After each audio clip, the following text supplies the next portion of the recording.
What's up, good people? Welcome back to another episode of Undrafted Views. We're here. We talk sports from the sidelines, and today we're going to discuss who won the midseason trade deadline in the Eastern Conference. Let's get into it. Now that the NBA trade deadline has come and gone, there's been a lot of movement within the Eastern Conference.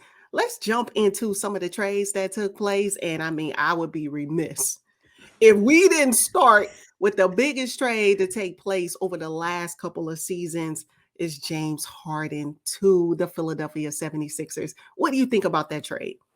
You know what? I'm just glad it's over. Can I just say I'm glad it's over? I'm so glad Ben Simmons is out of Philadelphia, and I'm happy that James Harden found him a new home. Here we go again with his cycle of wanting to leave.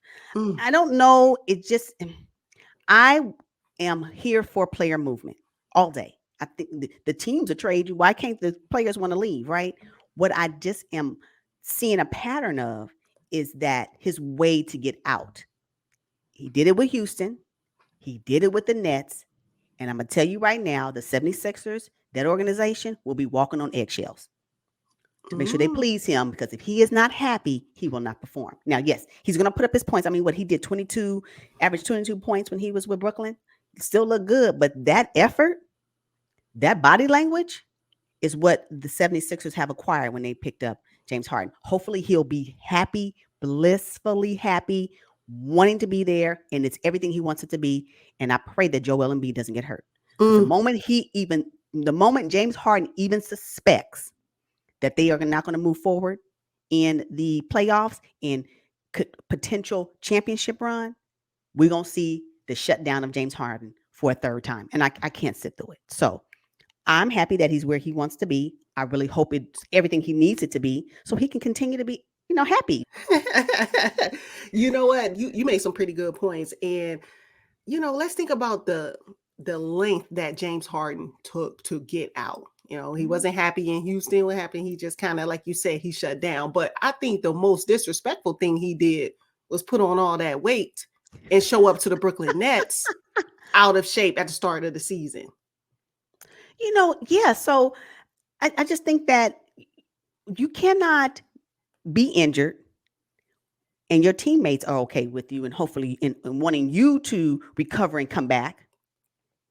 And then a teammate becomes injured and all of a sudden you're thinking about leaving. Now, granted, I'm quite sure Kyrie, if you read anything, if you listen to anything, you hear that James Harden was a little, upset or whatever that word is. I don't know what the right word is, but he was a little whatever about Kyrie having part-time in playing status. I get that.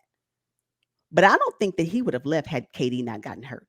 Oh, absolutely. So my point is this. You can get hurt, but let somebody else get hurt that you need to ride the coattail of, right? Clearly. And now you want to leave again. I don't like it, but I hope the 76ers is able to utilize his talents where it benefits the 76ers roster and they can continue to go deep into the playoffs. That's what I want for him, so he can be happy, because the public meltdown of James Harden, to see it again, even on the 76ers organization, I don't want to see it. I just don't want to see it, and I hope it doesn't happen again. Wow. Okay. So along with James Harden, the Philadelphia 76ers also acquired Paul Millsap, old vet, Big Paul in the middle. I like that. But I think the biggest piece was Ben Simmons, Seth Curry, and Andre Drummond. Oh, man. I think that's a really good pickup. First of all, we get a chance to see Ben Simmons. A lot of people forgot just how talented he is at his size, 6'11" point guard. Fantastic. Andre Drummond. That's, again, a trade that was needed. A big body. They needed that on the Brooklyn Nets. And then Seth Curry with his outside shooting and what he can bring with Joe Harris out. The Nets, they really came up. I agree with you in this regard. I can't wait to see Ben Simmons play again, right? I believe that the Brooklyn Nets will accept who Ben Simmons is. He is not going to be your perimeter shooter. No. He may not even shoot the ball, but every other tangible asset that he brings to the game is what the Brooklyn Nets will be accepting. And if they can utilize Ben Simmons and not put additional pressure on him that he doesn't want to do anyway, and accept who he is, build that team around what that is, though he'll be fine and he'll be extremely successful because that's how he was successful with the 76ers initially. Let's not Exactly. forget that, right? Hmm. So then the 76ers wanted to change, needed for him to extend his game. He didn't want to do that. So let him be just as successful, like DeMar DeRozan is successful with the Bulls, because the Bulls have accepted the fact that he is a mid-range sniper, right? And he may want to shoot a three, but if he don't, he can still get you what he needs. Let Ben Simmons be that. I think now we can all say as fans, Ben Simmons is who Ben Simmons is. Stop expecting him to be somebody different. And I think the Brooklyn Nets are saying to the NBA world, we accept Ben Simmons who he is. And he's going to Hmm. come here and he's going to be able to show up. However, if KD is not on the floor, the Brooklyn Nets can forget about it. They just can forget about it, even with Ben Simmons. And so for me, I'm like, is it Ben Simmons today or is it for really Ben Simmons for next season? Okay. And I think this move, because I think of the midseason trade deadline in two pieces. Is it to move the needle for this season, or is it really to set us up for the move next season? And I think this Ben Simmons, if I think about it, if KD is not on the floor, it's next season. Because they're so far down in the standings right now. And if they don't start putting together some wins, Yes. they will be out of the play-in tournament. So I think it's about how do we prepare ourselves for the rest of this season. Yeah, that's great. Let's get him comfortable whenever he decides to come back and play. But it's really Hmm. about next season, I think. Yeah. Well, the good thing about Ben Simmons with the Brooklyn Nets is they do not need him to shoot the basketball. This is what I'm saying. Yeah, yeah, They yeah, yeah. they don't need it. So I think it's a perfect fit. And hey, I cannot wait to see. Like I said, Ben, I think this is his redemption season. I think we will see him this season because the Nets have to be in a win now mode. I don't think You so. know, it still feels like the second season of this whole experiment. KD, Kyrie, James didn't work, so we brought in Ben. You got to win now. The only reason why I disagree with that is because Kyrie is on part-time. Will Mhm. next season allow him to play full-time when we can fully realize what this matchup looks like? Because without that, we're still 2 minus 1. Two Ben Simmons and KD minus Kyrie, unless we're playing outside of New York. Like, Mhm. what does that look like? So I don't even know if we will realize what that full potential looks like until next season, if something changes when we're relating to our current pandemic. So I'm still like, I'm still on the fence about what the Brooklyn Nets can accomplish this season because of that. Okay. As it relates to James Harden on the Philadelphia 76ers, I think he needs to be clear that this is Joel Embiid's team. Absolutely. You James Harden he would be making a grave mistake if he came in and started dribbling the ball 15 seconds of the shot clock and then want to pass it to Joel Embiid down low. This is Joel Embiid's team. I need him to be productive. I need Harden to be productive on the perimeter slash, but let's make no mistake. The ball belongs in Joel's hands. I saw a quote when I was reading one of the articles about the Ben Simmons and James Harden trade. And in this particular article, it said that James Harden, one of the reasons why he wanted out of the Nets is because it wasn't what he signed up for. So if that statement is true, I'm going to need the 76ers to clearly express to him what he's signing up for. And it is not to dribble the ball 15 billion times. It is Joel Embiid's team, and you are on it to help him. Like, know that. Mm-hmm. He feed him first, right? If Yes. you're not feeding Joel Embiid and you think you gonna come in and be solo Houston Harden, it ain't gonna Mm-mm. work. I know. So here's the thing. Steve Nash, I fought Steve Nash. Was he a type A personality to define clear roles for James Harden and KD and Kyrie and all those guys? I, Doc Rivers will do that with the Philadelphia 76ers. Doc And so, Rivers. uh-huh. I'm sorry. And so James Harden can know exactly what they need from him. And I hope Doc Rivers does it. I mean, I think he's a type A personality who does not have a problem telling players what they need to do and what they need not to do. It's just my opinion. I think that I believe that the big three Brooklyn Nets at the time, the experiment that went south. That did not work in the end. I believe that initially, I think they were all clear on the roles. What changed was the pandemic. What changed was the full time play of Kyrie Irving. Let's just be honest about that. And when that changed, and when KD went down, it's two things: the fact that Kyrie Irving has not played a full season, and when KD became injured, that was the nail in the coffin, I think, for James Harden um, wanting to be in Brooklyn. I think that's what it was. So I believe the roles were clear because they thought they were going to come in and win with the big three, and it didn't happen. Now, all right. Now, another move in the Eastern Conference that I think really moved the needle for this team, and they already appear to be clicking on all cylinders, finally, is Daniel Theis to the Boston Celtics, along with Derek White. Can I just say that the Boston Celtics, I agree with you, finally are clicking on all cylinders. I mean, the last time I checked, they were like, they've won the last 7 games Mm-hmm. that they've played, prior to um, this discussion. And so I'm like, yeah, yeah, yeah. I like Josh. I did like Josh Richardson. Don't get me wrong. But that Derek White, Oh, yeah. did you see his debut game with the, but when I tell you, I said, I get it. I see it. I can see clearly now. And I did not like when they traded Daniel Tice. Oh, I was heartbroken when they traded Daniel Tice. I'm like, how you gonna trade somebody who helped y'all get to the Eastern Conference Finals? yeah, you were In the, upset. I was like, don't do that. All that work he did, y'all traded him, and y'all brought in, what was it, Tristan Thompson? I was Mm-hmm. over it. However, the fact that Daniel Tice is back lets me know that Brad was not happy with that trade when it took Mm-hmm. place. Because I mean, he's only been gone for what, half a season? Yeah, I think he played So for the Bulls at one point, it right? was, he played for the Bulls, but he got traded Mm-hmm. to Houston like Yeah. quickly. I want to say he may have just missed one season. Mm-hmm. So I'm so glad he's back. He is the perfect fit for coming off the bench for the Boston Celtics. And I think he just adds value to their roster, when we're talking about backing up Williams, right? And then also that Derek White Yeah. can get you a bucket. No, I'm just serious. I said I see why y'all brought him over. He is going to be a great fit. It is almost like I'm glad they made their change. I think the greatest benefit to the Eastern Conference trade, I know the whole Ben Simmons and James Harden, but that Celtics one, I think it's going to be a game changer for their postseason run.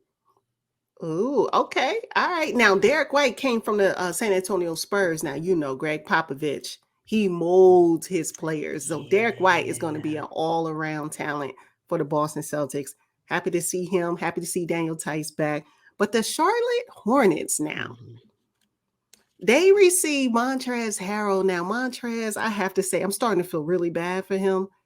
The last couple of seasons for Montrez, he's kind of bounced around the league, which I think may be messing with his psyche and, you know, maybe his play on the court as well. So, what do you think about Montrez and Charlotte with Terry Rozier and LaMelo Ball and those guys?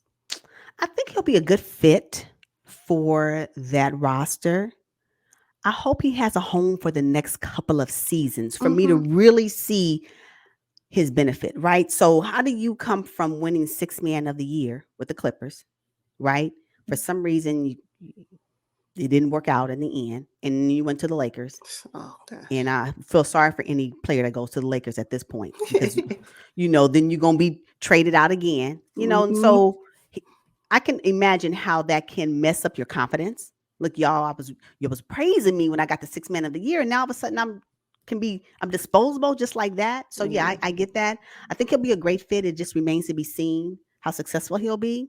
Mm-hmm. As dominant as he can be in the paint, he is still a little short, and sometimes it does show up. So we'll just see how it works out. But I'm rooting for Montrez because I think he has a lot of great qualities. Just think that he needs to find somewhere where he can be and where he can be for a couple of seasons to contribute greatly to the team. That's what I'm looking for. Mm-hmm. And so with that, the Washington Wizards acquired Kristaps Porzingis and Ish Smith. I'm not sure how Kristaps is going to fit in well with Bradley Beal and the Wizards. I don't know what they're doing down there in DC, but needless to say, Porzingis will be suiting up for them. I think the move was more about the Mavs than it was about the Wizards. Okay. And I would not be surprised if they're not having discussions about buyout. I wouldn't even be surprised. I would not be surprised. And Kristaps Porzingis, will he be healthy? I just don't even know how he would really benefit the Wizards. We have to see. I have to see it in order for me to pass my judgment on that. I just don't know because he's been so inconsistent in the lineup with the Mavs for the past few seasons that I just don't know what we're going to get from him. So, Hmm. again, it remains to be seen on how great this trade was with Kristaps Porzingis being on the roster now. I just Yeah. And then the Indiana Pacers, they made a couple of moves, though. I think acquiring Tyrese Haliburton and Buddy Hield and Jalen Smith and, Tristan Thompson and Ricky Rubio as a throw in. I think it might move the needle for the Indiana Pacers. You think so? Maybe Halliburton, yes. Healed, yes. Are we? Did you see anything about Tristan Thompson's buyout?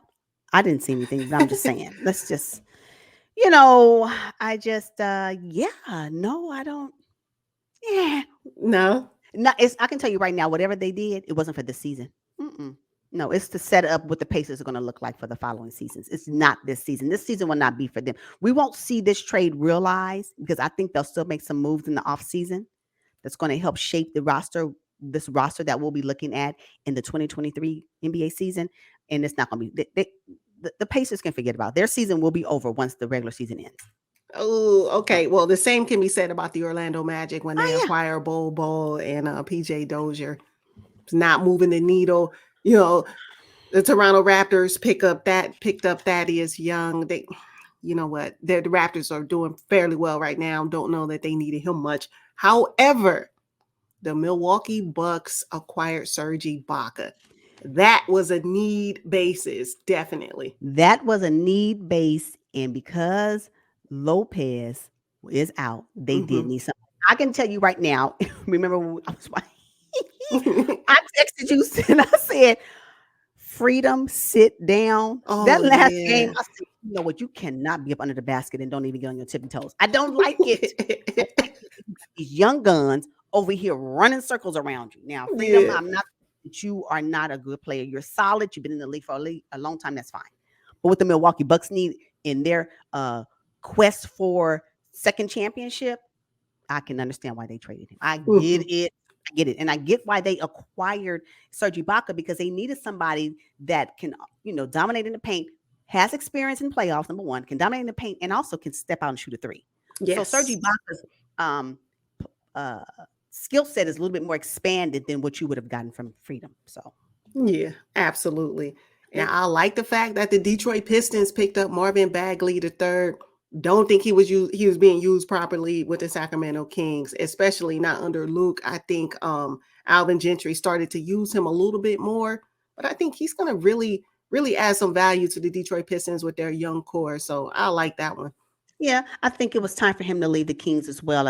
I think the fact that he didn't want to play that time Oh kind of yeah. may have soured the King's taste on him in a sense, although Mhm. Alvin Gentry tried his Yeah. best. I just think it was time for him to move on, get a new environment so he can start to showcase why he was number 2 in the draft. Mm. All right, cool. So now look, overall, all the moves that took place in the Eastern Conference, which team won the midseason trade deadline? You know, I'm going to have to go with the 76ers. I think overall they won only because James Harden is currently playing. And I believe that his move to a solid 76ers team will further enhance their quest for NBA championship. So I'm going to say that, although I don't care for the antics of James Harden, I do get why they acquired him. And I believe that he'll help move them to um, success, for their quest on the championship run. So yeah, I say the Okay. 76ers. How about you? And I think the Brooklyn Nets won this trade big Okay. time. Mm-hmm. Just because I am a huge Ben Simmons fan and he's been off all this time, getting ready, getting his mind right, getting his body ready. I'm telling you, we are going to see a motivated Ben Simmons. I And agree. I think he's going to extremely help the Brooklyn Nets, especially once KD comes back. And if something changes with the mandate and Kyrie is available to play all games, Brooklyn Nets might end up being the favorites in the Eastern Conference only because of this trade. And I can support that for next season. All right, you guys, we're going to wrap up this episode on who we think won the NBA trade deadline for the Eastern Conference. Make sure you drop down in the comments and let us know who your pick is, and we will see you guys on the next one. But until then, peace out.